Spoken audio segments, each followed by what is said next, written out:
Well, good morning, good morning. Good morning from Massachusetts, and welcome. If you don't know me, I'm Jennifer. Welcome. And we're going to have about 30 to 60 minutes of live instruction this morning. Thank you for joining me wherever you're coming from. I'm going to do a quick check of audio and video on my laptop. If you're a member, welcome. You can start joining the chat. If you're not a member, click on join, and you can join the chat.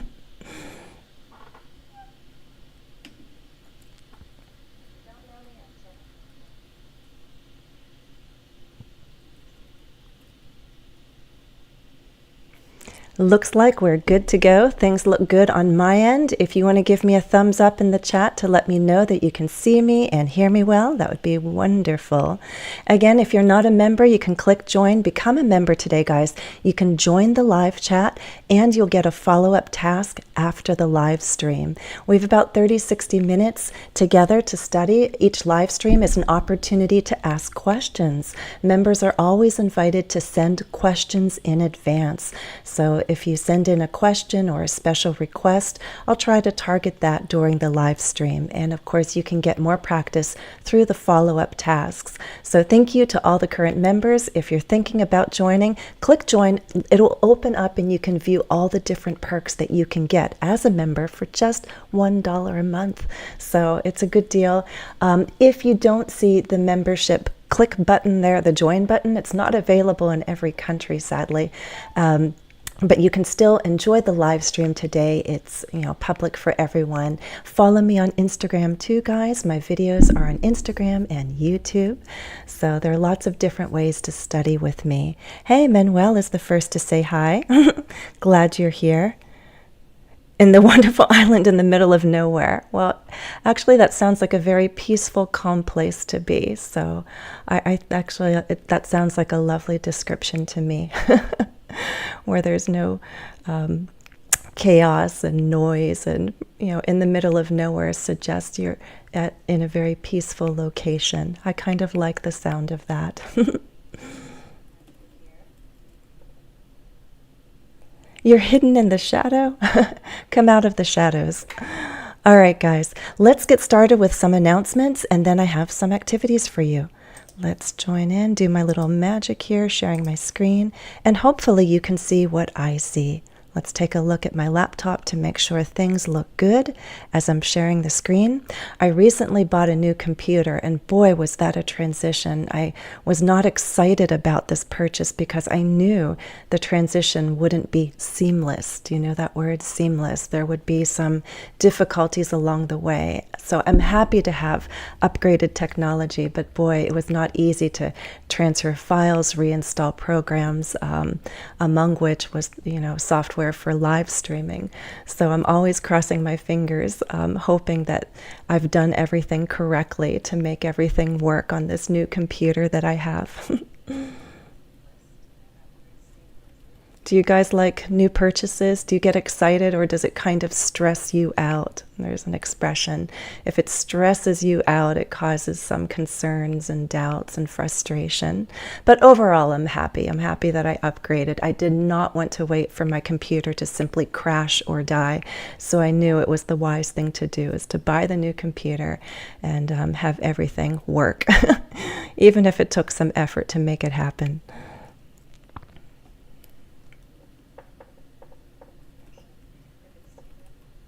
Okay, looks like we're good to go. So guys, welcome to the August live stream. We'll have a live stream every month. I usually choose the first Friday, so you know when to join me. And of course, it's always recorded. If you're watching the recording, thank you for taking the time to do so.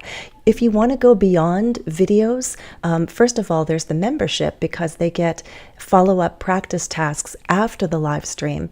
If you're B2 and above, you might want to consider joining me on Patreon as a lifelong learner. So currently I have one level on Patreon, and what lifelong learners get is Zoom classes. We have 75-minute Zoom classes twice a month. So in July, we had July 14th and 28th. I'm taking a break in August, but classes will resume in September. They get pre- and post-lesson tasks, which means they they pretty much stay busy studying with me throughout the month. And members on Patreon choose the topics. So I give a poll, and then everybody votes, and whichever topic or theme wins is what we focus on the following month. You get immediate access to exclusive materials, community and interaction, because all the posts have a comment section, so you can learn from each other and interact with each other, not just on Zoom. And you get private messaging with me for questions that pop up throughout the month. We do focus on all skills. There could be, for example, a topic of debates, but then through the different tasks that I assign, you're able to focus on other skills like reading or writing, vocabulary, grammar. Okay, so keep that in mind. Patreon is another way to extend your studies. Okay, so sign up on September 1st if you're interested. If you're not yet a member, if you are, thank you to all my current lifelong members. Manuel, yes, you are alone, but I thank you for being here. The reason why there aren't many people in the chat yet is because it is a member-only chat. So if you'd like to join Manuel there, come along, click the join button, and you can post questions and comments as I go along. Manuel, thank you for being there. I hope your Friday has been good so far, and I'm curious to know as I'm talking what your plans are for the weekend, by the way. I'm excited about the weekend. I got ambitious and I signed up for a number of online classes and workshops, so I'm looking forward to that. It's always nice to learn new things and hear insights from different people. 2 of the events that I signed up for are about AI, somewhat ChatGPT, but AI in general, and it's always interesting to hear how people are integrating this kind of technology into their personal lives, into their careers. So I think it's good to have awareness at this point of where we're all headed with AI. Do you agree? Are you using AI? Are you using ChatGPT? I'd be curious to know. Oh, another fun thing that I should mention is that I'm still in touch with 2 of my former students, Andrea and Flavia, and we're going to meet this weekend to go roller skating. The ladies are still here in Boston, and so we agreed that this month we're going to get together and go roller skating. So Andrea and Flavia and I are going to put on our roller skates and try not to fall. It should be fun. So if you want to tell me what your plans are, let me know. Manuel, so far you're still by yourself. Hopefully another member will join. Okay. What I thought we'd start out with, guys, is a review of vowel sounds. Now, there are 15 different vowel sounds, but we're going to target 2 right now. They're 2 commonly confused front vowels. If you've watched my playlist on vowel sounds in English, you know that one way we can look at vowels is we can categorize them by front, central, and back vowels. Have you heard those descriptions? All right. So front vowels, this is about the position of the tongue. So front vowels, that means that the front part of our tongue is the highest part when we make these vowel sounds. So the front part of our tongue is raised, okay? So we're going to focus on the short E, which is like head, and the short A, like in hat. You put a hat on your head. So with both sounds, the front part of the tongue is the highest part of our tongue.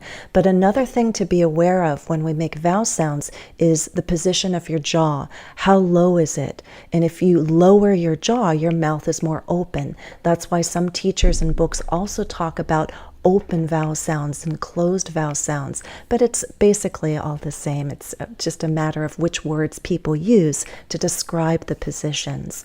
So with and these are more open vowel sounds. In fact, is a very open vowel sound because the jaw is at its lowest position. This is the sound that the doctors or nurses tell you to make when they want to look in your mouth, and they say ah, because that's the sound that helps our mouth open so they can see inside. Okay. Manuel, I'm seeing your comment. Beaches. I know, I haven't been to the beach yet. I wonder if I'll get to the beach this summer. It's really not that far away. Okay, so short here's a question. Which one is more open? Let me say the two sounds and perhaps you can see. I'll say the sounds looking at the camera and I'll say the sounds looking to the side. First sound, short E, eh, ah, ah, ah, ah. Do you see? Okay, so the short E, let me go a little bit bigger here so you can see. The short E is open, but the short A is more open. Ah. Lower your jaw more for the difference, okay?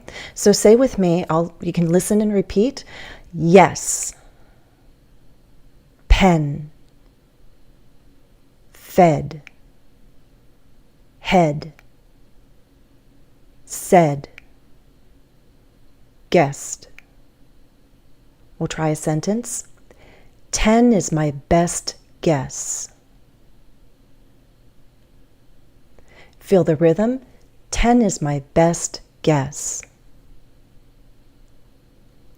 Okay, let's open our mouth more, drop the jaw for the short A sound. Repeat after me. At. Mad. Back.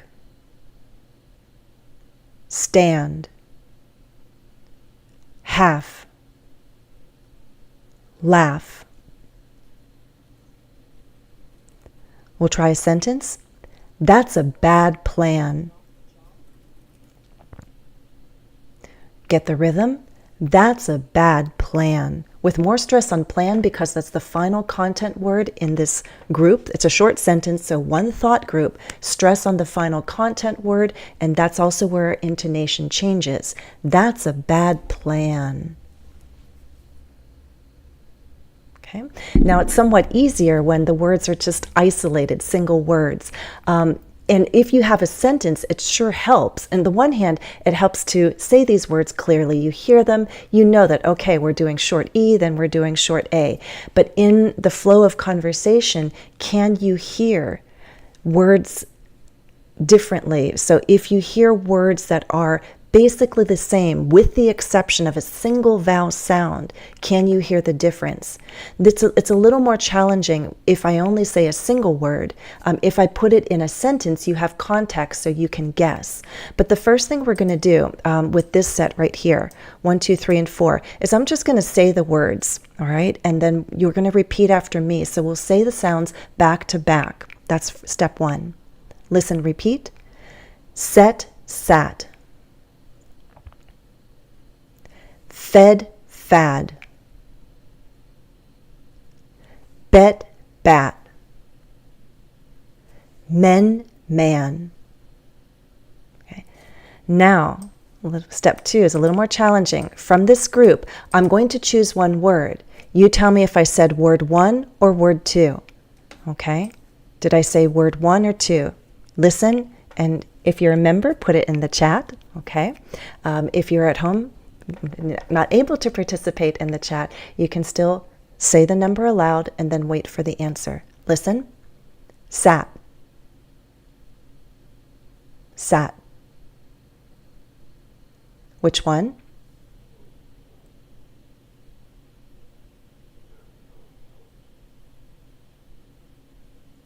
Hey, Ma Hippo, I see that you joined. Glad to have you here. I see a question about fronting. Maybe we can talk a little bit about that. That's a grammar question. Okay. Okay. In number 1, I said sat. Sat. Yes, good job. Number 2, fed. Fed.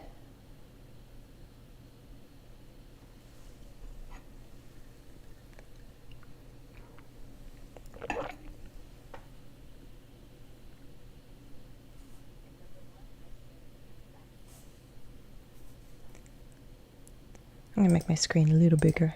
I'm so sorry that I'm so, look, I'm going to do the fancy boop, boop, boop. Look at that. I think I'm doing it right. Making myself bigger. And number 2, I said fed, fed.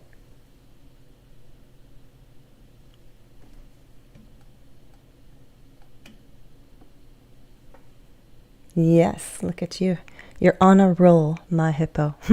Number 3, bet, bet.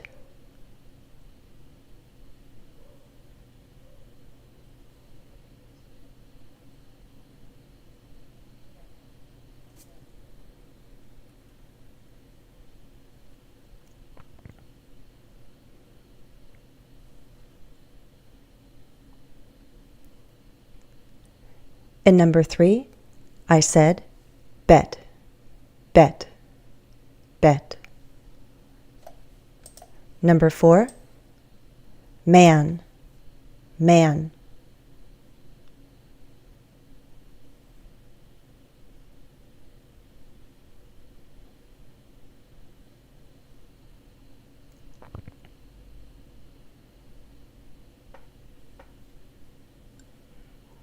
Man, man.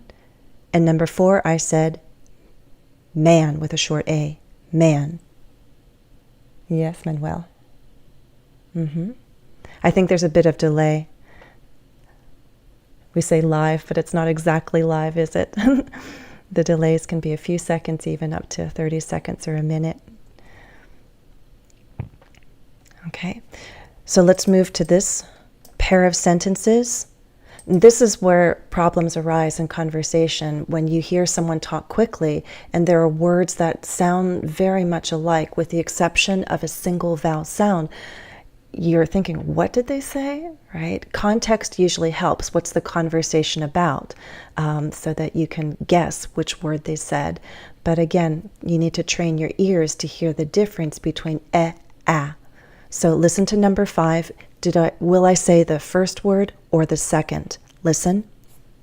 I bought a new pan. I bought a new pan.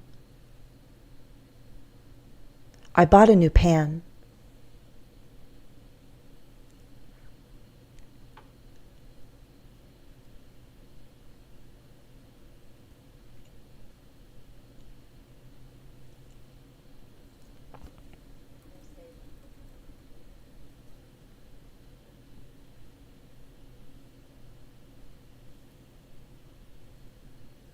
And of course, I could give more context and say, well, I needed a few things for the kitchen because it's been a while since I've bought any cooking utensils and stuff. So I went to the store and I bought a new pan.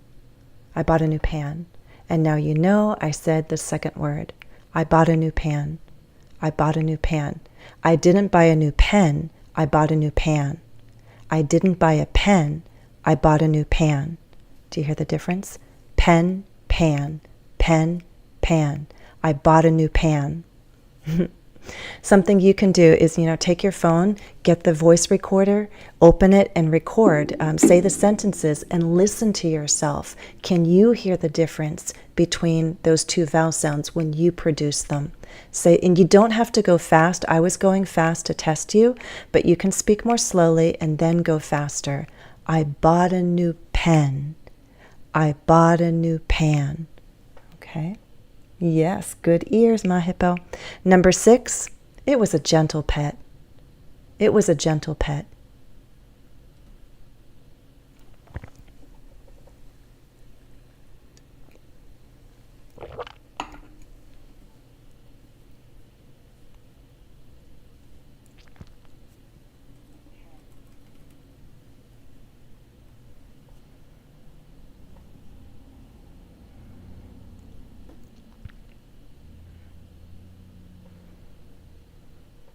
Again, if I gave you context, I'd say, I was visiting my cousins. I knew they had a big German Shepherd, and I was a little scared of a German Shepherd because they're such big dogs. But you know what?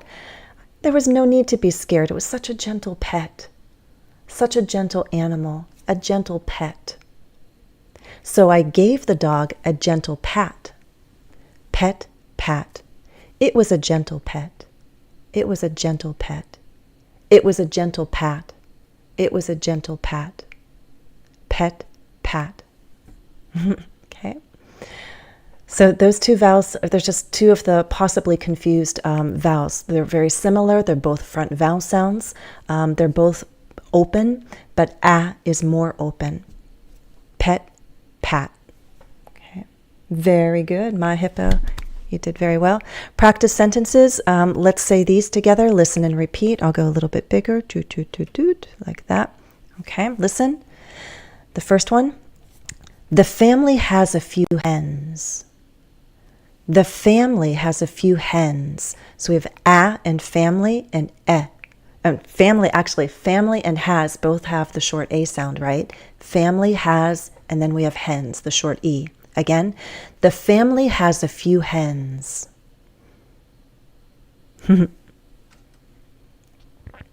I had a student a while back, a private student, and we were practicing the difference between hens and hands, and that was causing some humorous confusion. Do we talk about a few hands or a few hens? Hens, hands, a few, because what's happening in fast speech, you don't really hear the D so much, do you? They're very similar sounding words. So you can have some hens in your hands, and your hands are on the hens.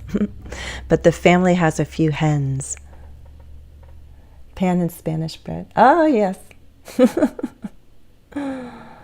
And that can be confusing too, right? When there are words in English that sound like words in your first language, and it gets confusing. When I think of pan, I'm thinking of what I cook with. But, as Manuel is saying, maybe for you, the first thought is bread. Okay, second sentence, listen. Ben gets mad too easily. So we have two short E's, Ben, get, then we have a short A, mad. Ben gets mad too easily.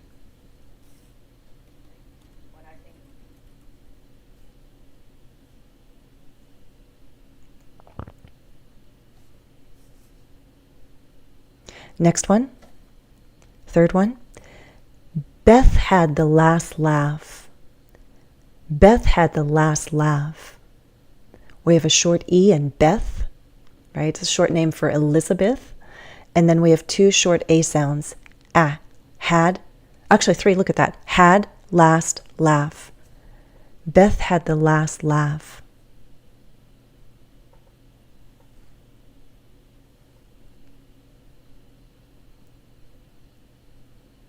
And by the way, we're going to talk about these expressions in a moment, but members, if you know what these expressions mean, you can type in the chat or you can guess.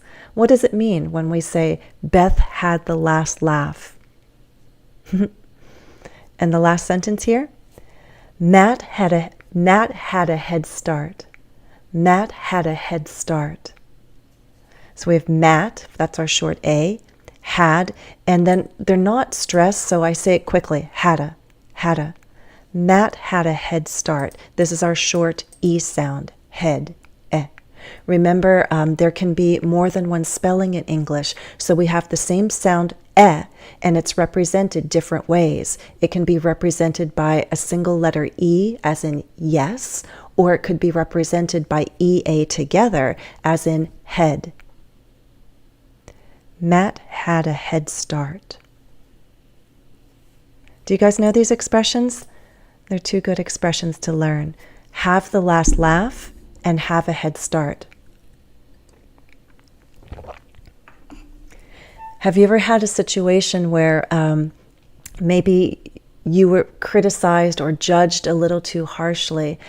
People didn't think something was possible or that you were right in the way that you were thinking. And then in the end, you were right or you did succeed. If that's the case, then you had the last laugh. So the people who were sort of looking down and criticizing you, now you're the one who actually can say, look, I did it, or I was right. So if you have the last laugh, you are the one who wins the argument. You win the argument in the end, or you are more successful in the end, especially after facing criticism and opposition. Have the last laugh. Good expression. Beth had the last laugh, right? They all said her project wouldn't work, and then it did, and it turned out to be extremely successful. So although she had many critics in the beginning, she had the last laugh. Right? You can give an example, right? What other situation can we use that in when you have the last laugh? And to have a head start, what does that mean? If you have the head start, you're allowed to start a race before other competitors, or you're given a certain advantage in life. So it could be an actual race. If you're racing with your 5-year-old niece or nephew, of course, with your big adult legs and strength, you can win the race. But maybe you tell your niece or nephew, okay, you can start ahead of me. I'll give you a head start of 5 seconds, 10 seconds, and we'll run to that big tree down there and back. So if you give them a head start, you're allowing them to start before you, which is only fair because you already have an advantage with your height, your strength. So you're trying to make it somewhat even and let your little niece or nephew have a head start in the race. But we could also use this expression in life, right? And so these are my questions where we can apply it. I'm going to look, whoops, I have to zoom out so you can see a little better. There we go. Okay, here are my questions, 1 and 2. Let's highlight them so you can see them. I'll pause for a second so you can think and answer. I'll wait for my members to come up with some ideas. Question 1, sometimes smart kids are teased in school and they're called nerds, but they end up having the last laugh because... Question 2, how can parents give their kids a head start in school? What can they do, or what do some parents do to give their kids somewhat of an advantage so when they start school, they're already a little ahead? I'll pause for a moment. Come up with your ideas. If you're watching the recording, then you can put your ideas in the comments.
Any examples?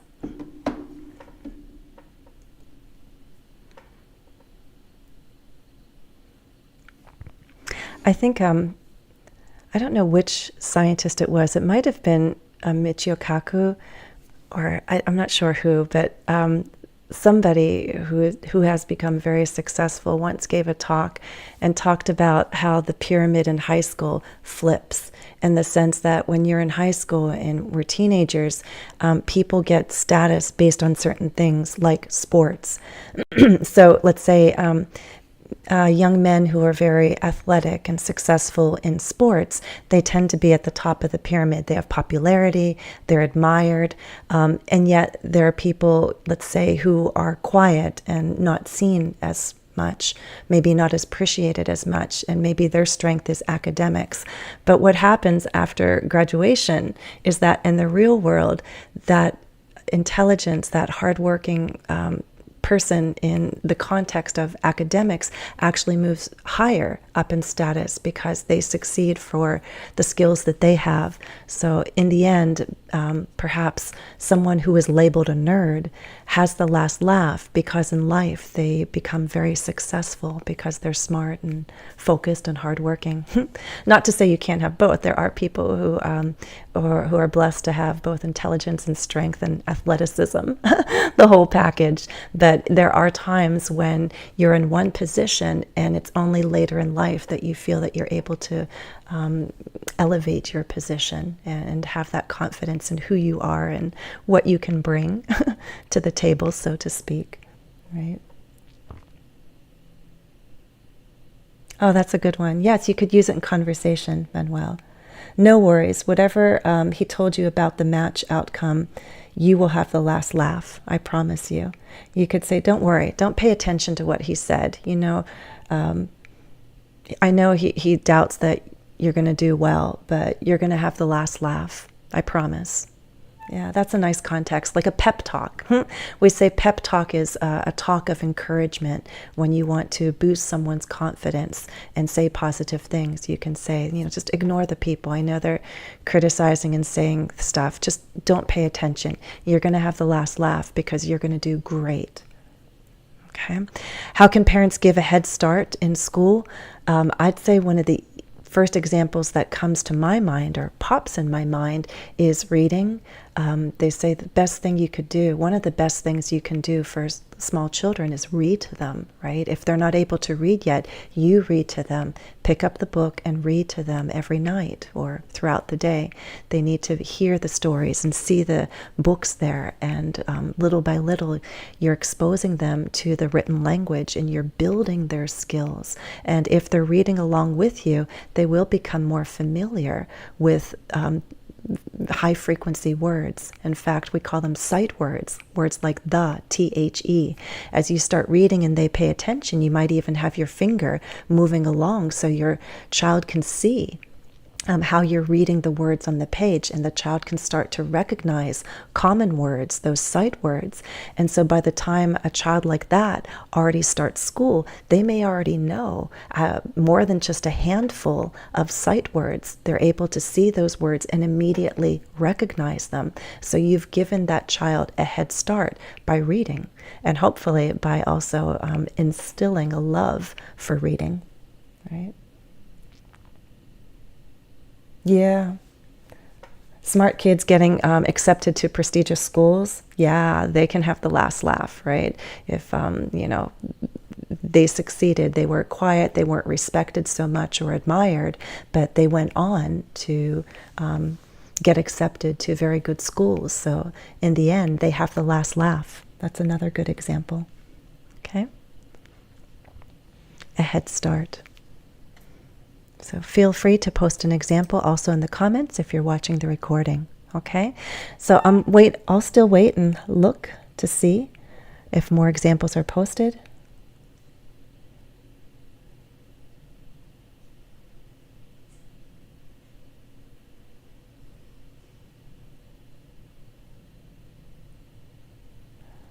So if you're talking about like a schedule, some people, well, usually I associate a head start with some kind of situation where there's competition and performance.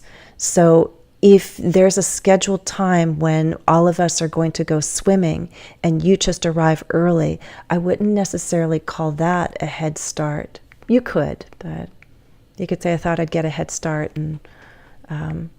But I would reserve this expression more for a situation where the element of competition is present.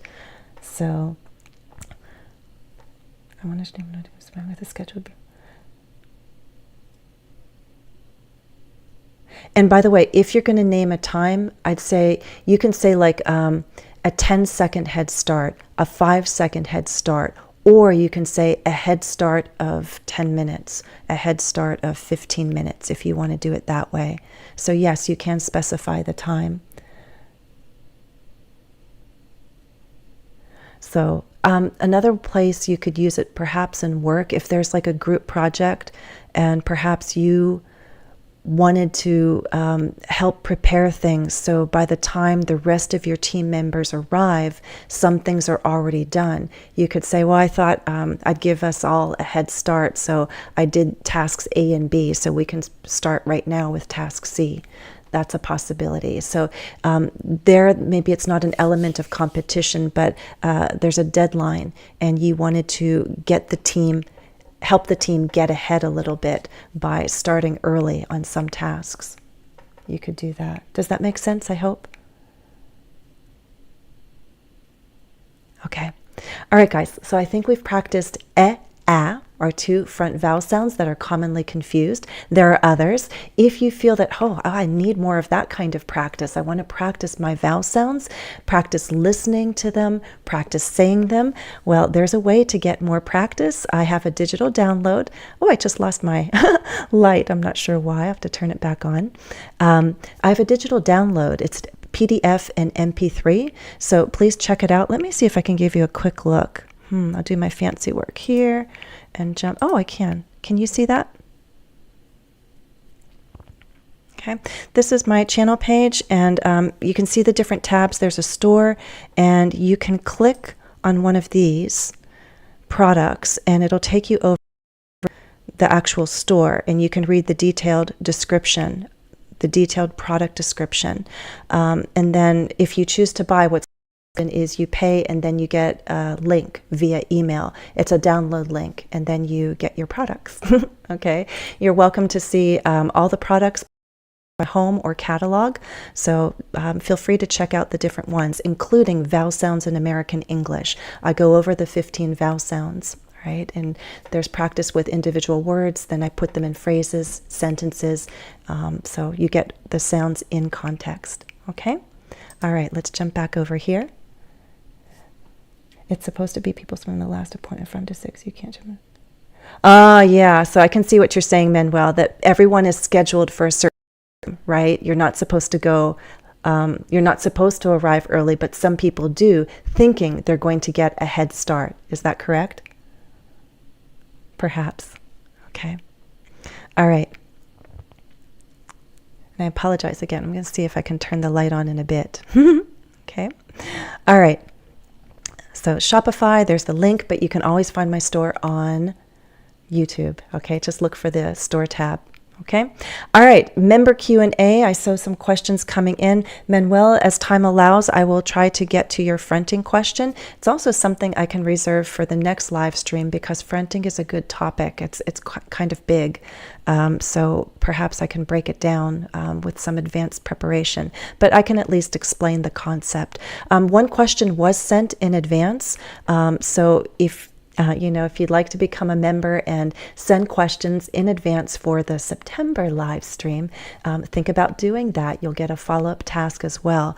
One member's question was about reporting verbs. Which reporting verbs should we use? Hey, there's Stunning Lad 1. Good to have you. So in terms of reporting verbs, let me give you the context. We're talking about how people say things, how people ask things, reporting what people said. We can use direct speech with quotation marks. We can use reported speech. But the reporting verbs allow us to say what their words were. Now, the reporting verbs that are most common are ask, say, and tell. These are just the best, the most common, the easiest to use for everyday conversation. If you want to add adverbs for more description, you can, and this happens as well. Okay, let me go a little bit bigger. Okay, so not just I asked my question, but I quickly asked my question. Not just she said her name, but she said her name very quickly. He told me the answer. Well, how did he tell you the answer? He told me the answer privately. He secretly told me the answer. He reluctantly told me the answer, like he didn't really want to, and then he said it finally. That's with reluctance, with some hesitation. He hesitated, but finally told me the answer. Just look and see how similar they all are. It's either asking, saying, or telling, but you can add in adverbs for more description if you want to really describe the manner in which someone said something or asked something. But the most common reporting verbs are ask, say, and tell. Do keep in mind, if you're going to use tell, then you can name the person. He told me, he told us, right? With say, you don't need to mention the person. You can say he told me the answer, but she said the answer with confidence, but he told us the answer. So say is just pronouncing the words, stating it, telling is communicating to someone. So tell who, tell me, tell us. Okay, but there are plenty of other reporting verbs. Now, before I scroll down, I'm going to jump up and see if I can turn this light back on. I don't think it matters too much, but I'd like to see if I can plug it in again. So while I step away and do that for just a couple of seconds, I'm not going to scroll down yet. I want to see if any member can give examples of other reporting verbs. What other verbs do we have to report the words of other people beyond ask, say, and tell? Which verbs do you remember? Oh, demand, suggest, reply, relay. There's the list. It's starting. Okay, I'm going to jump up for just a few seconds. I'll be back. And I'd like to see more verbs when I come back. One moment.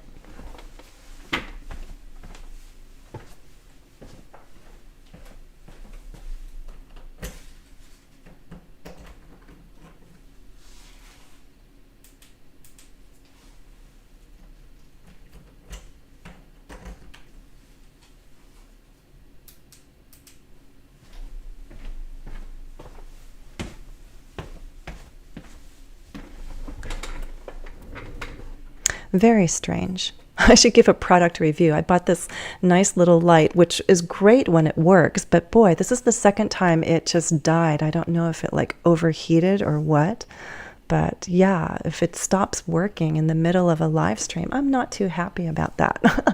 I should give a product review. I don't think I can return it because I've had it for more than 30 days, but I can definitely give it a review.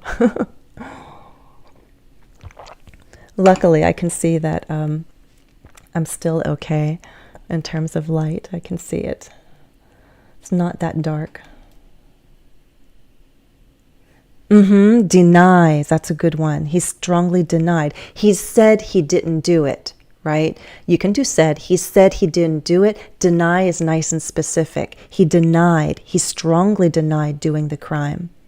Considered, right? He said he would think about it. He considered something. Okay, so let me scroll down.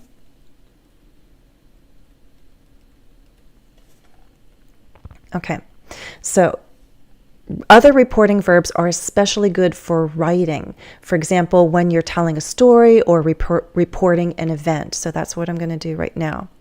Yeah, I'll just go right here. Boom, boom, boom. I think you can see that. So 1 through 5, quick little exercise here is choosing the correct or the better reporting verb in each statement, okay? I'll read the words, but I won't tell you the answer. Then I'll pause and let you post the answers in the comments. 1. What on earth do you think you're doing, my neighbor?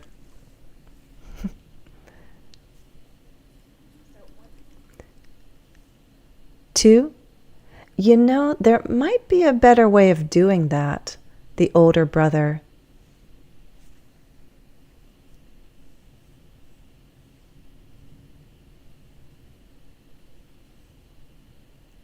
3. I shouldn't have said that, Tony, with a sigh.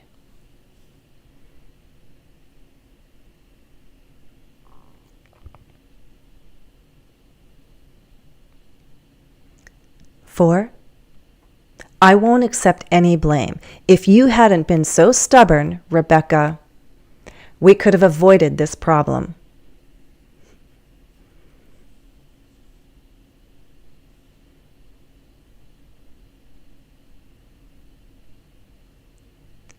5.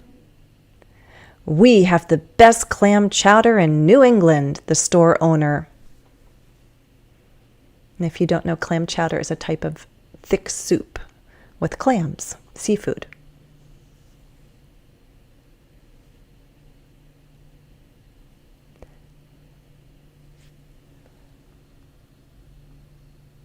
Yes. Good job. Okay, so we're going to I'll cross it off. I don't want to delete it so you can still think about it, why we didn't choose it. Shriek is like yelling.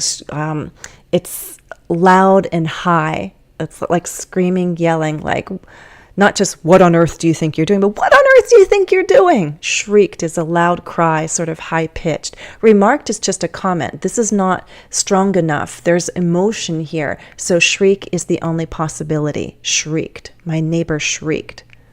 Okay. We could use it with direct speech. It works really well with the quoted speech. Okay. And here, yes, I agree, you guys got it correctly. You'd answered correctly. Let's cross that one out. This is someone just observing. Observe, we could also use remark, right? That maybe the older brother is watching a younger sibling do something, and the older brother knows from experience that, oh, that's not going to work. So they're not demanding, there's no strong emotion. It's sort of a casual observation. You know, there might be a better way of doing that, the older brother observed. You guys are awesome. I see all the right answers being posted. Admitted. I guess I shouldn't have said that, Tony admitted. There's nothing about future here. In fact, it's all about the past tense, right? Because this is a past tense verb in the sense it refers to the past. The modal shouldn't have said that is a regret about the past. That's a perfect modal with a past reference. I shouldn't have said that, Tony admitted. Right? He admitted, it's like he's saying it and he finally is saying the truth. Maybe perhaps he couldn't say that earlier, but now he's saying, yeah, I was wrong. I shouldn't have said that. And 4, what did you? Argued. Yes, yes, yes. Okay, very good, guys. You're on the ball, getting them all right. She's arguing, right? You can feel that she's like defensive. No, I'm not going to accept the blame. And she's explaining why. If you hadn't been so stubborn, she's arguing her point. We could have avoided this problem. Again, some verbs are really great for direct speech, quoted speech. Some verbs can go either way. We could use the quoted speech here, but I could also say, Rebecca argued that they could have avoided this problem. That's reported speech.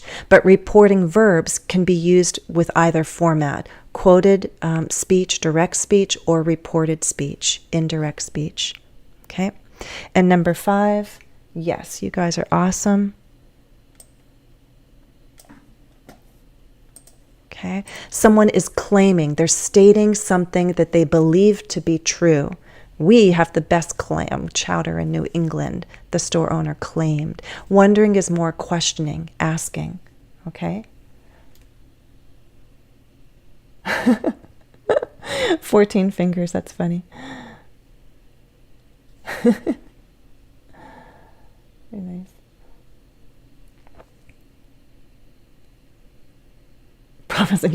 You're really throwing out prophesized. Yeah, prophesized would be for the future too. Okay, so these are just 5 examples of reporting verbs, and I use these examples with quoted speech, direct speech, what their actual words were. Okay, and there are different reporting verbs that work in each of these contexts. So I have an older lesson way back from 2009, and I do go over the different patterns with reported speech. Some of them might use, for example, an object like admit that or admit to me that. So there's also the grammar patterns that you want to be familiar with when you use reporting verbs. Most of the time, as I said, you're going to use ask, say, and tell in conversation. You can get a little bit more detailed or descriptive by using adverbs when you have the time to really think about the manner, the tone, the intention.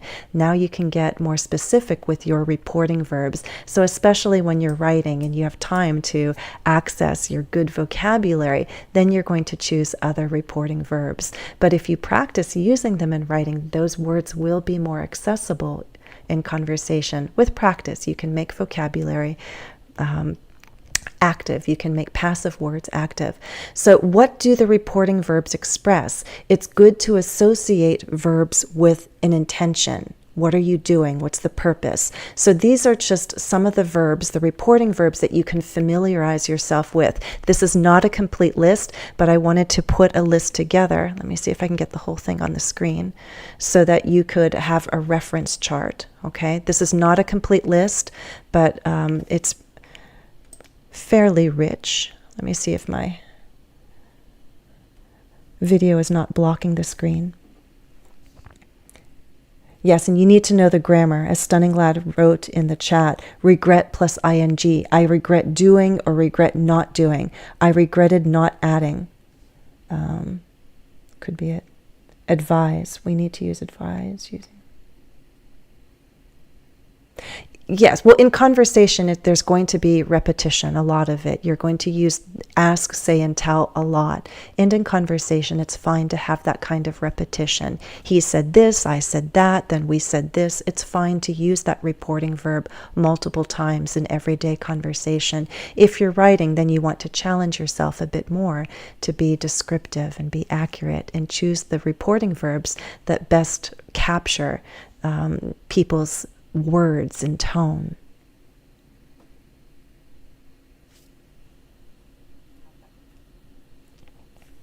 Let me see. Okay, so these are just some of the verbs that you should familiarize yourself with. Some of them I think you know very well already. Ask, inquire, question, wonder. This is a little bit more official and formal, right? Answer, reply, respond. Respond to someone. Reply. Respond to someone, respond to a question, answer a question. When you're explaining, you could also be clarifying. Someone thinks they have the right answer, but then you need to make sure that they have a really clear understanding. Therefore, you clarify. If you're instructing someone, you could be advising them, cautioning them, instructing, recommending, telling. If you're requesting, what's kind of like asking, right? Or it could be a strong request and therefore you're begging or demanding. Order, you have the authority to say what you want the person to do. Pleading is like begging, and then we have request. When you're speaking loudly or with emotion, you might be crying, exclaiming, shouting, shrieking, or yelling, right? Often you shriek in surprise or anger. Yelling, I also associate a bit more with negative emotions, right? Shouting could be even just because, there's a lot of people and I want the person way over there to hear me, so I shout. I make my voice really loud. If you're speaking neutrally, there's quite a number of choices that you have. Add is just adding to your statement. Comment, mention, note, observe, remark, and state. Remark is like just commenting, right? Stating, it's all very neutral. You're not telling what someone's position is. When you're speaking purposefully, you could be accusing someone, saying they did something wrong. You could simply be announcing, right? Arguing, asserting. Asserting is like saying something that you strongly believe in. And challenge, if one person has one position and you're challenging them, right? So one person says, this is the way we should do it. And I say, I think there's a better way. So again, she challenged him. Okay. A load off their back. Yeah, pleading. Plead is related to please. When you're pleading for something, you're asking. And there's a unstated please in there. Plead is like begging. Right? Please help me, she begged. Please help me, she pleaded. You could use either. Saying yes, agree, confirm, consent. And if you're offering something, you could also possibly use suggest or volunteer, right? Yes, you can volunteer information. You can volunteer an answer. That means you're offering an idea for consideration. Again, it's just a chart that is not complete, but it's there for your reference. Now, how you can apply it, there's a fun way you can do this with me right now and also on your own. You just look for pictures online, and this is what I've done. I've gotten 4 of them, and I'm going to challenge you right now to choose at least one. You can choose 4 if you have all time, but choose one and tell me, what do you think these people are saying? And if you want, you could use the common reporting verbs, ask, say, and tell, or you could challenge yourself and think back to some of the verbs that we just had up here, okay? And think, what's the situation? What's their relationship? who's saying what? Who might be asking what? I'll pause for a little while and let you come up with examples.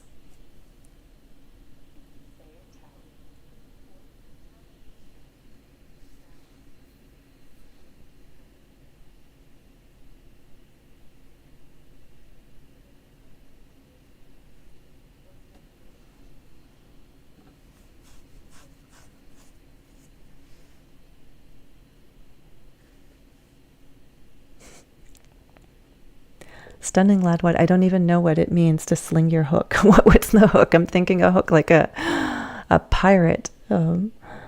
Ordered the officer. But yes, officers have the authority to order something. Put your hands up, ordered the officer. That's something I would expect, right? Or stop, ordered the security guard.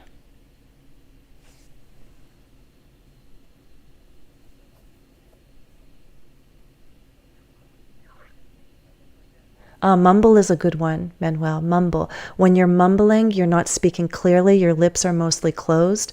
So if the person says anything like no worries, mumbled, that sounds like someone is using this expression not sincerely. Like we usually say no worries when we honestly feel everything's okay, you don't need to worry. But if somebody's mumbling those words, it suggests the person is trying to say, hey, don't worry, but in fact the person is still upset. So no worries, he mumbled. No worries. And if you're going to do direct speech, remember we need quotation marks. We use double quotation marks to show direct speech. So you could write, let me put that in the chat.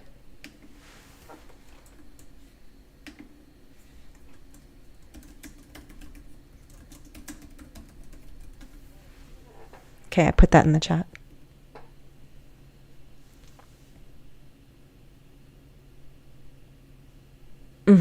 And most of the time we're reporting what was said, right? So often the reporting verbs are in the past tense. So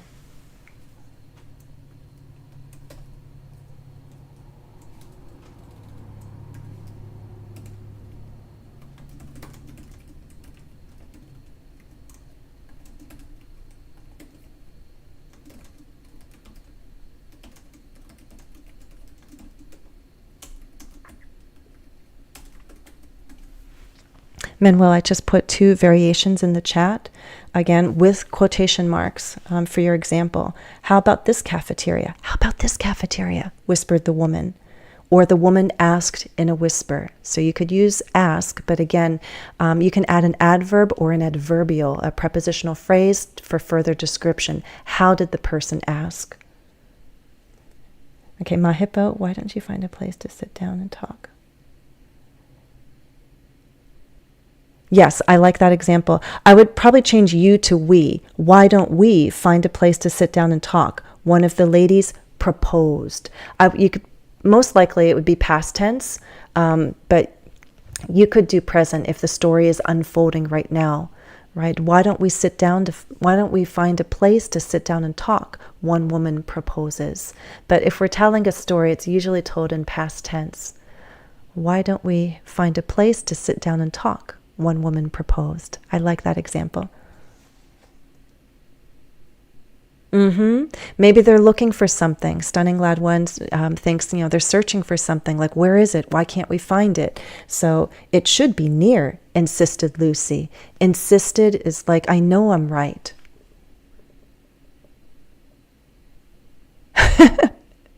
Yes, that could be for number one, Manuel. Are you thinking about number one?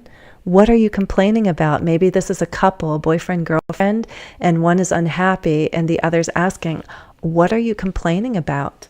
Now, which one is unhappy? Let's say it's the guy.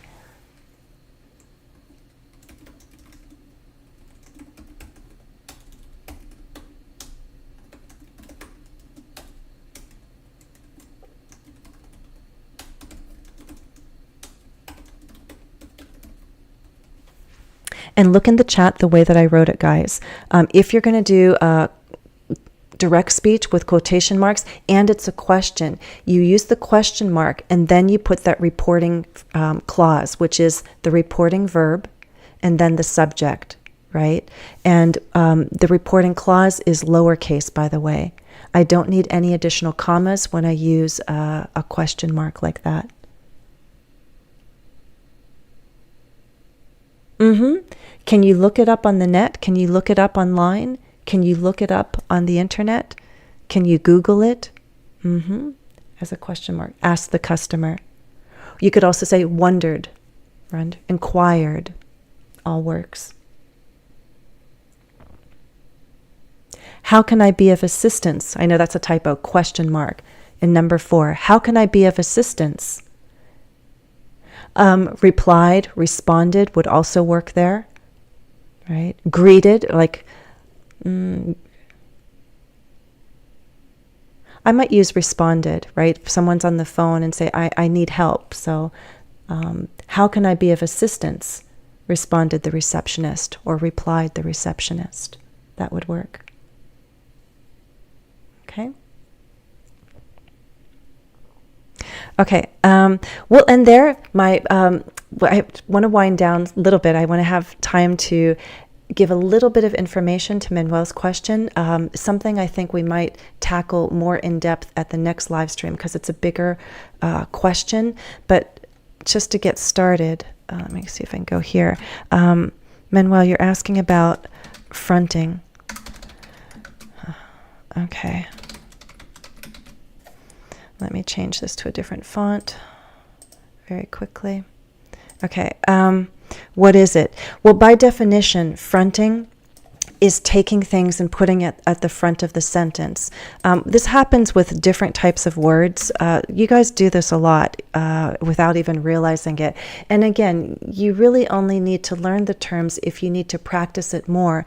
But otherwise, if you feel that, hey, I use that all the time, I'm comfortable with it, then you don't need to know the terms for what you already have mastered. Of course, it's still interesting to know there is a name for pretty much everything we do when we build our sentences. But fronting is moving things from a later position in the sentence to the front for emphasis. So I could say, I'm going roller skating tomorrow. Okay, this is a basic sentence that anyone could say. I'm saying it because I'm going roller skating tomorrow with Flavia and Andrea. And I chose to put tomorrow here. That's usually where the expression goes. I'm doing it when? Tomorrow, next week, on the weekend. But it's also possible to move this to the front. And so I could say, tomorrow I'm going roller skating. And so I'm emphasizing tomorrow a bit more by putting it at the front. Now, people might have different concepts, explanations for what fronting is, but in general, it's just moving things to the front of the sentence for emphasis. Tomorrow, I'm going roller skating. So even with my voice, you hear the added emphasis for meaning. Okay? Oh, goodness. You're actually, Manuel, you're throwing a lot. Inversion, cleft, these are a number of different concepts. There can be some overlap. Inversion doesn't always happen with fronting. It could happen, though. So, for example, no, tomorrow's a new day. Upstairs, I found upstairs, how about upstairs in the attic, I found my grandmother's, I don't know, wedding dress, something like that. Because normally we would put that kind of adverbial, that prepositional phrase at the end. I found my grandmother's wedding dress upstairs in the attic. Where did you find it? Upstairs in the attic. By moving it to the front, again, you're giving it some emphasis. But it's also possible to have inversion. We don't do this in speaking. We do this in writing, especially storytelling. Upstairs in the attic were many old trunks from past generations. Now look what happened here. I put location. This is talking about location. And by putting that at the front of the sentence, it forced inversion, or it allowed inversion. Upstairs in the attic we're basically saying many trunks from past generations were upstairs in the attic. And by shifting that prepositional phrase, that adverbial location, to the front of the sentence, inversion could happen. But this is not something that is common in everyday spoken English, but it could happen in writing. So again, this is an example of fronting, in my opinion, because I shifted the time word to the front. And then here, by putting the location in the front, I did that. But here, I did it, and I did it with inversion. Does that make sense? Okay. So maybe the quick exercise I can do as a follow-up task, Manuel, is I could give you a statement like this, and you can front it. Or I can give you a statement with fronting, and you can change it around to a more neutral statement. Okay, that could be practice. Let me try it that way first, and then we can go more in depth in September, because you're throwing out more ideas like clefting, inversion. I do have a video on inversion with negative adverbs, so you guys can do a search for that, okay, on YouTube. From the forest, the dog came to me. And I would also then put a comma. When you move that kind of prepositional phrase to the front, I would separate it with a comma, because here is my main clause with subject verb. However, with inversion, you do not need the comma. I would not use a comma here, but I would use it in the sentence above, because this is just a main clause, subject verb with statement word order. Does that make sense?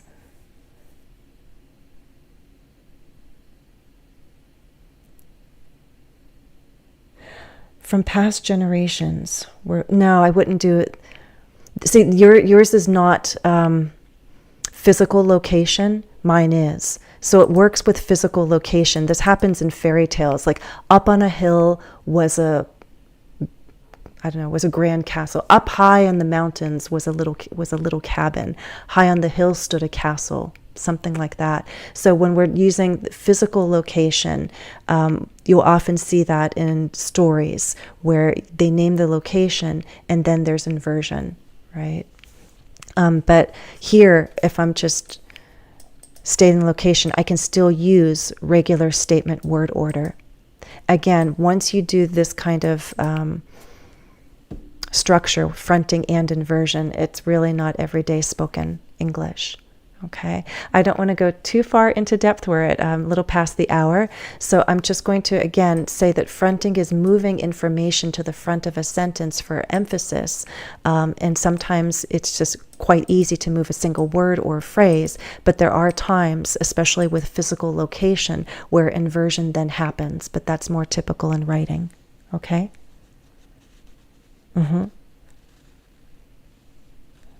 Okay, guys.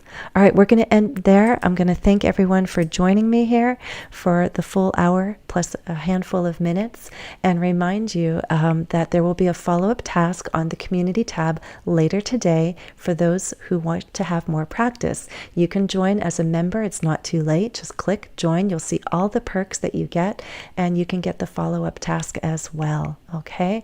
You also have access to all the previous live streams. There's a lot of fun perks that you get. There is a playlist of exclusively recorded live streams from the past. It's like 13 plus hours of recorded instruction. And again, once you click join and become a member, you have immediate access to that as well. Okay.